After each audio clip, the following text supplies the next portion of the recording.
Good morning everyone, welcome back to GK today. और ये है हमारी 35,000 प्लस जीएस एमसीक्यूज़ की सीरीज़, जिसमें हम एंशिएंट हिस्ट्री को कवर कर रहे हैं। और आज का चैप्टर रहने वाला है एडमिनिस्ट्रेशन ऑफ मौर्यास। तो मैंने आपको बताया था कि मौर्यन एम्पायर जो है वो थोड़ा बड़ा चैप्टर है और इसको हम 4 लेक्चर्स में कवर करेंगे।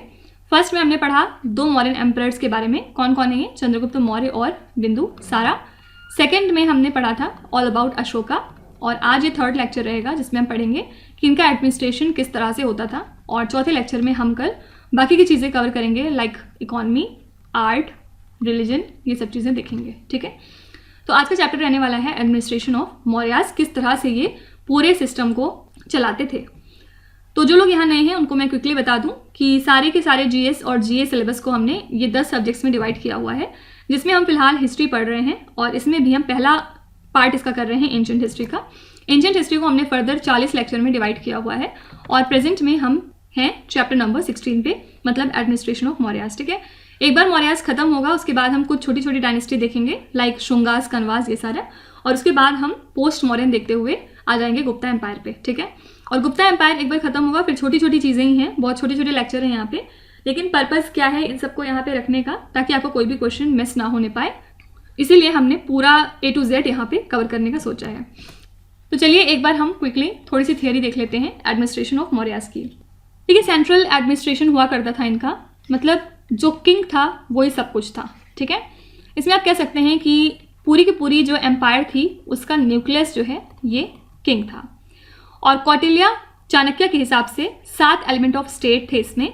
फर्स्ट था राजा, सेकंड था अमात्य, अमात्य मतलब होता है सेक्रेटरी। ठीक है, थर्ड था जनपद, जनपद मीन्स टेरिटरी। कई बार ये टर्म्स भी पूछे जाते हैं कि टेरिटरी को क्या नाम देते थे, सेक्रेटरीज को क्या टर्म देते थे। ठीक है, फिर नेक्स्ट है 4th दुर्ग, दुर्ग मतलब फोर्ट।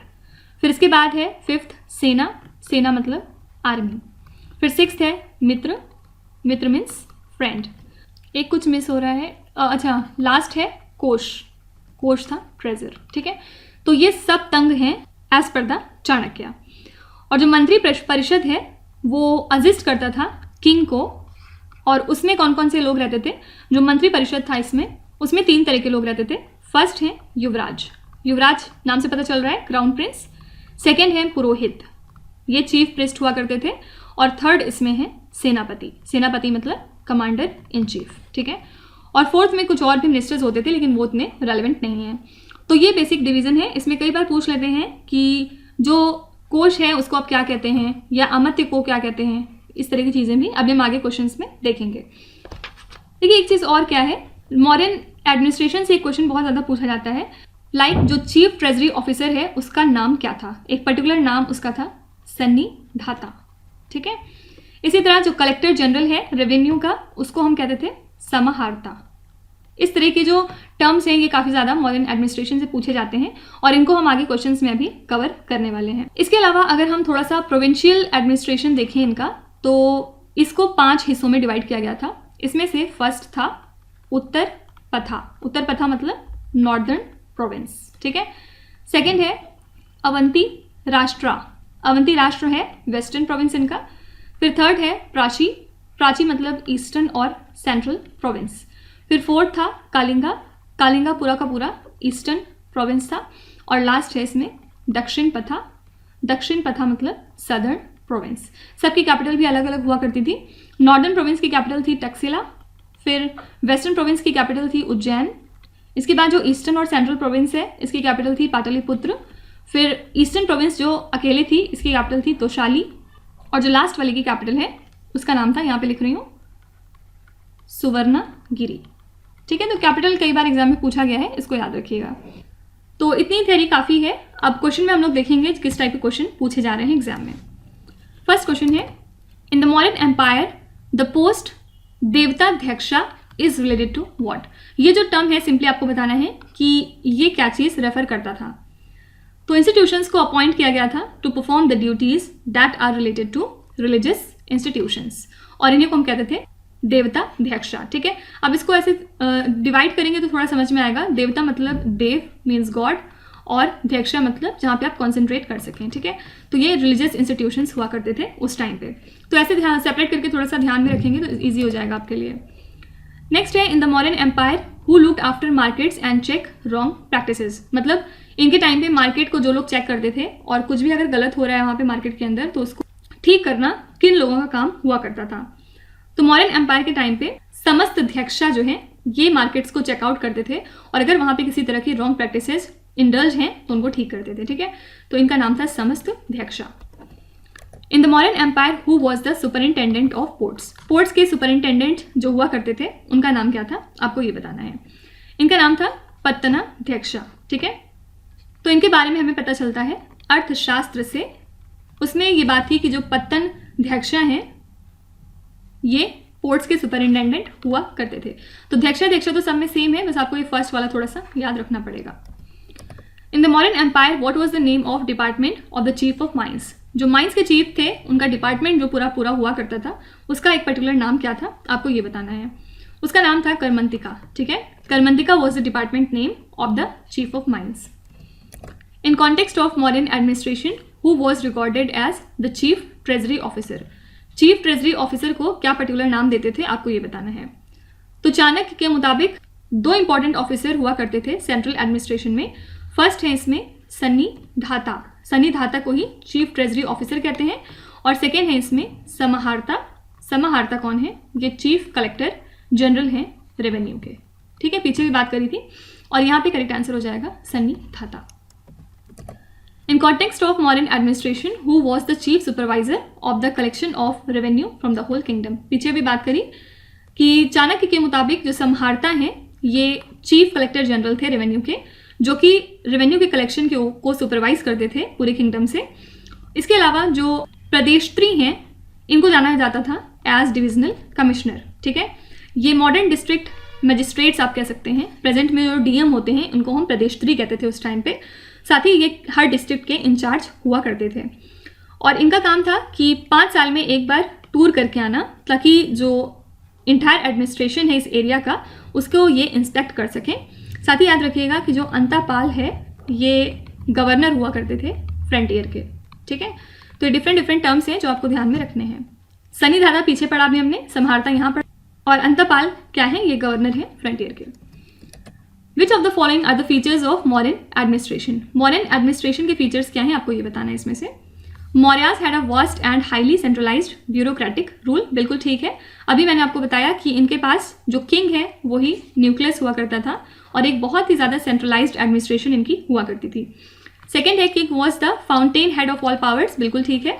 और थर्ड है empire was probably divided into provinces with a viceroy in each province, ये भी बिल्कुल ठीक है, क्योंकि पीछे अभी आपको बताया कि जो प्रेजेंट में डीएम्स होते हैं उनकी पोस्ट पे होते थे प्रदेशत्री, और उनका काम था कि हर 5 साल में एक बार विजिट करना ऐसे एरियाज में जो इनके कंट्रोल में था और वहाँ पे सब चीज़ें चेकआउट करना, ठीक है। तो यहाँ पे आंसर हो जाएगा 1, 2 एंड 3, सारे ही पॉइंट्स बिल्कुल ठीक हैं।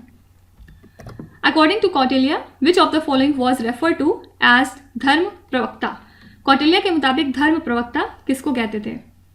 तो चाणक्य के मुताबिक किंग को ही हम धर्म प्रवक्ता कहते थे मॉडर्न एडमिनिस्ट्रेशन में, और ये प्रोमिलगेटर थे सोशल ऑर्डर्स के, क्योंकि यहाँ पे राज शासन हुआ करता था, which are royal rescript and maintained पुराना पकिति means ancient rules and custom, ठीक है। तो धर्म प्रवक्ता किसको हम कहते हैं? किंग को, किंग ही सब कुछ था क्योंकि इनके टाइम पे, ठीक है। Which of the following took all the final decisions regarding revenue, law and order, war और any other matter related to administration in the modern empire? देखिए मॉडर्न एम्पायर में ऑल्दो जो किंग था उसको असिस्ट करते थे council of ministers daily affairs में, लेकिन फिर भी जो फाइनल डिसीजन था वो किंग को ही लेना होता था। वो किसी भी तरह का डिसीजन हो, लॉ एंड ऑर्डर से रिलेटेड हो, वॉर से, या फिर किसी भी तरह का मैटर जो कि एडमिनिस्ट्रेशन से रिलेटेड है, ठीक है। तो हर तरह की जो फाइनल डिसीजन होती थी वो किंग के हाथ में रहती थी। Which of the following contains a mention of female personal bodyguards of the modern king who were skilled in archery? तो कौन सी बुक से हमें ये पता चलता है कि मॉडर्न किंग के पास फीमेल पर्सनल बॉडीगार्ड्स हुआ करते थे जो कि आर्चरी में काफ़ी ज़्यादा स्किल्ड हुआ करती थी, मतलब तीरंदाज थी वो। तो ये है अर्थशास्त्र। अर्थशास्त्र के थ्रू हमें पता चलता है कि किंग के पास फीमेल पर्सनल बॉडीगार्ड्स हुआ करती थी। Which of the following were known as wandering spies who wandered from place to place for collecting secret information in the modern empire? इसमें से वॉन्डरिंग स्पाइज का नाम क्या होता था जो जगह से जगह घूमते रहते थे और सीक्रेट इन्फॉर्मेशन कलेक्ट करते थे मौर्यन एम्पायर के बारे में। तो ये भी हमें अर्थशास्त्र से पता चलता है कि जो वॉन्डरिंग स्पाइज हुआ करते थे उनको हम संचार कहते थे, जो कि एक जगह से दूसरी जगह पे जाते थे for collecting secret information in the Mauryan empire. ठीक है, प्रेजेंट में भी आपने देखा होगा बहुत सारे डिटेक्टिव्स हम रखते हैं दूसरी कंट्रीज में, इस तरह के लोग को उस टाइम पे संचार बोला जाता था।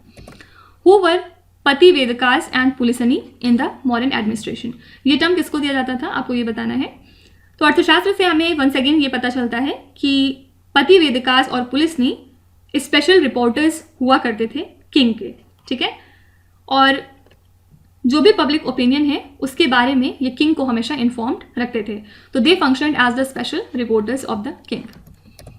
विच of the following were referred to as अमत्या in the Mauryan administration. Mauryan administration में अमत्या किसको कहते थे? अमत्या में हाई ऑफिशियल्स आते हैं, काउंसलर्स आते हैं और एग्जीक्यूटिव हेड्स ऑफ डिपार्टमेंट्स आते हैं। इसके अलावा किंग एक काउंसिल ऑफ मिनिस्टर्स भी अपॉइंट करते थे जो कि उनको असिस्ट करते थे in day to day administration which was called as मंत्री परिषद। ठीक है, तो अमत्या में सारे लोग आते हैं। आंसर हो जाएगा 1, 2 and 3। Which of the following statement is correct about the मंत्री परिषद मतलब council of ministers in the Mauryan administration. इनके बारे में क्या बात सही है आपको ये बताना है। दे advise the king in matters of administration, बिल्कुल ठीक है, इनका काम ही यही था कि किंग को ये असिस्ट करें सारे मैटर्स में। It exercised great influence in the appointment of governors, viceroys, deputy governors, treasurers, general, admiral, judges, chief magistrate and other type of high officials। बिल्कुल ठीक है, क्योंकि आप उनको असिस्ट कर रहे हैं, आप उनको दिमाग दे रहे हैं क्या करना चाहिए, तो जाहिर सी बात है आपका इन्फ्लुएंस हाई हो जाता है। और जो भी गवर्नर्स अपॉइंट हो रहे हैं, कोई भी जो एडमिनिस्ट्रेशन में आ रहे हैं, उनका अपॉइंटमेंट आपके ही अप्रूवल के बाद होगा, राइट। तो जाहिर सी बात है इनका काफ़ी ज़्यादा इन्फ्लुएंस रहता था एडमिनिस्ट्रेशन में। थर्ड है मंत्री परिषद was a very influential body, बिल्कुल ठीक है, तो यहाँ पे आंसर हो जाएगा 1, 2 एंड 3, सारी बात सही है। Which of the following looked after the ordinary affairs in the Mauryan administration. इनके टाइम पे जो ऑर्डिनरी अफेयर्स होते थे उनको कौन देखता था? तो ये देखते थे निकायास। ठीक है, तो जो भी वहाँ पे नॉर्मल अफेयर्स हैं उनको देखने के लिए निकायस को अपॉइंट किया जाता था। The magistrate who looked after towns and cities in Mauryan empire were known as. ऐसे मैजिस्ट्रेट जो टाउन्स एंड सिटीज को देखते थे उनको हम क्या कहेंगे? तो टाउन्स एंड सिटीज को हिंदी में क्या कहा जाता है? नगर। राइट आंसर हो जाएगा नगर ध्यक्षा। अच्छा, ऐसे लोग जो मिलिट्री को देखते थे उनको हम कहते थे बाल ध्यक्षास। ठीक है, तो इनसे याद रखिएगा बाल ध्यक्षास मिलिट्री को कहते हैं। Which of the following was the chief collector of revenue in the Mauryan empire. जो रेवेन्यू के चीफ कलेक्टर हैं उनको हम क्या कहते हैं? आंसर हो जाएगा समहर्त्री। इनकी रिस्पॉन्सिबिलिटी थी अकाउंट्स को मेंटेन करना और टैक्सेस के कलेक्शन को मेंटेन करना from different sources. Answer is समहर्त्री।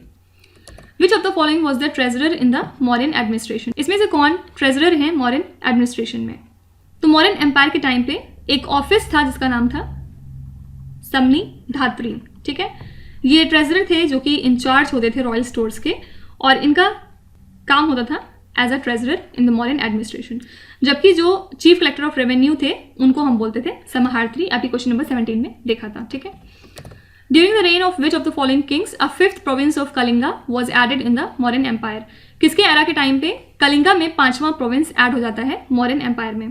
तो मैंने आपको बताया था कि जब अशोका का टाइम चलता है उस टाइम पे जो मौर्यन एम्पायर की जीत है वो क्लाइमेक्स पे रहती है, और किंग अशोका के टाइम पे ही कलिंगा का 5वां प्रोविंस भी ऐड हो जाता है मौर्यन एम्पायर में। ठीक है, जो वाइस रॉय होते हैं इनके टाइम पे वो हेड होते हैं प्रोविंशियल एडमिनिस्ट्रेशन के, साथ ही ये इंचार्ज होते हैं लॉ एंड ऑर्डर के, और ये टैक्सेस को भी कलेक्ट करते हैं for the centre. Fine, answer हो जाएगा किंग अशोका। आपको कमेंट्स में बताना है कि किंग अशोका ने कौन सी बुद्धिस्ट काउंसिल करवाई थी और इनके टाइम पे प्रेसिडेंट कौन थे। लास्ट क्वेश्चन है, the provinces of the Mauryan empire were further divided into divisions and were headed by which of the following. जो मौर्यन एम्पायर की प्रोविंसेस हैं वो फर्दर डिविजन्स में डिवाइड होती हैं, और इनको लीड करने वालों को क्या कहते हैं ये बताना है। तो जो मौर्यन एम्पायर की प्रोविंसेस हैं वो फर्दर डिवाइडेड होती हैं डिविजन्स में, जिनको हम कहते हैं प्रदेशिकास। ठीक है, और इनके पास किसी भी तरह का एडवाइजरी काउंसिल नहीं होता है। और ये जो डिविजन्स हैं ये फर्दर डिस्ट्रिक्ट्स में डिवाइडेड होते हैं अंडर ऑफिशियल्स, जिनको हम कहते हैं राजुकास। ठीक है, जो भी डिस्ट्रिक्ट ऑफिशियल्स हैं उनको हम कहते हैं राजुकास। तो ये थे कुछ इंपॉर्टेंट क्वेश्चंस मॉडर्न एडमिनिस्ट्रेशन से। इसके बाहर आई डोंट थिंक कि कुछ भी आपसे पूछा जाना चाहिए। यहाँ पे उन्हीं क्वेश्चन को इंक्लूड किया गया है जो सबसे ज़्यादा एग्जाम में पूछे जाते हैं। अदरवाइज ऐसे तो बहुत कुछ है, बहुत टॉपिक्स हैं, बहुत सारे नाम हैं, इसको क्या कहते थे वो लोग, उसको क्या कहते थे, लेकिन जो मोस्ट इंपॉर्टेंट है उनकी लिस्ट यहाँ पे हमने आपको दे दी है। इसको आप पढ़ते रहिए टाइम टू टाइम और रिवाइज करते रहिए। इससे बाहर आई डोंट थिंक कि आपको कुछ भी पूछा जाएगा। तो कल हम कवर करेंगे लास्ट चैप्टर मॉडर्न एम्पायर का, जिसमें हम इसकी इकॉनमी, सोसाइटी और आर्ट, कल्चर, रिलीजन ये सब देखेंगे। जो भी चीज़ें बच गई हैं उनको हम कल कवर करते हुए आगे बढ़ेंगे और उसके बाद हम सुंगा डायनेस्टी की तरफ चलेंगे। ठीक है, तो कोई भी टॉपिक जब फिनिश हुआ करे तो आप उसके क्वेश्चंस ज़्यादा से ज़्यादा प्रैक्टिस करने की कोशिश किया करिए। जहाँ से भी आपको मिलते हैं प्रीवियस ईयर क्वेश्चन के, या फिर किसी एग्जाम में आपने देखे कोई मॉडर्न एरा का क्वेश्चन है तो उसको टैकल या सॉल्व करने की पूरी कोशिश किया करिए। ठीक है, और देखा करिए जो आप पढ़ रहे हैं वही आ रहा है या फिर नहीं, उससे आपको कॉन्फिडेंस बूस्ट होगा। तो चलिए फिर कल मिलेंगे नए चैप्टर के साथ। Till then stay tuned. Thank you so much for watching and please do not forget to subscribe to GK today. With this me Nusrat Sana signing of.